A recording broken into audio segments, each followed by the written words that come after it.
शेतकरी मित्र रामकृष्ण हरी. आज आपण अहिल्यानगर जिल्ह्यामध्ये आदिवासी समजला जाणारा जो अकोला तालुका आहे, आदिवासी खरं तर त्याचे भूषण आहे. कशावरून आपण म्हणतो, जी मोठी मोठी धरणं आहे ती त्याच आदिवासी भागामध्ये, रानमेवा आहे तोच आदिवासी भागामध्ये, सगळे किल्ले, सगळ्या मोठ्या मोठ्या गोष्टी सगळ्या आदिवासी भागात, डोंगराळ भागातच आहे सगळ्या. आणि खरं तर जे दूध येतंय अकोले तालुक्यामध्ये, ते दुधामध्ये खरा जो कस येतो हा डोंगराळ भागातूनच येतोय. बरोबर. सपाट भागामध्ये तर काही कस राहिलेला नाहीये, हे सगळ्यांना माहीत झालंय. तिकडे पण आता मोठ्या प्रमाणामध्ये शेती होते आणि त्या शेतीमध्ये रसायनांचा वापर मोठ्या प्रमाणात सुरू झालाय. आणि असं असताना भात शेती अजूनही आपण त्या भागामध्ये टिकलेली बघतो. आणि भात शेती जी आहे ती खऱ्या अर्थाने उपजीविकेचं साधन आहे, हे मार्केटिंगचं साधन नाहीये.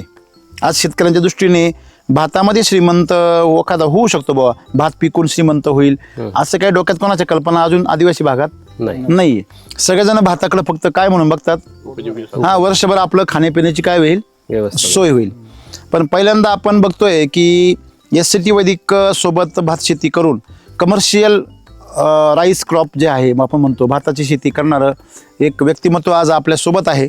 तुम्ही भात पूर्वीपासून करता? पूर्वीपासून वडिलोपार्जित आहे शेती हा व्यवसाय आमचा. बरोबर. आणि इथून पाठीमागे गेल्या 10-15 वर्षापासून आम्ही हीच व्हरायटी लावतोय.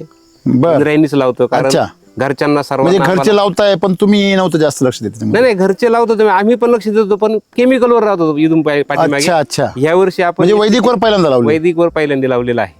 आणि वैदिकवर लावल्याचा समाधान असं आहे की आता ही वावरामध्ये आल्यानंतर, पाहिल्यानंतर, त्या दाण्यांकडे पाहिल्यानंतर जे प्रेम आहे आपलं, जसं प्रतिसाद म्हणतो आपण, प्रतिसाद मालाचा जसा माणसावर एकमेकाबद्दलचं प्रेम आहे, तसं हे शेत पण आपल्याबरोबर बोलतंय असं वाटतंय.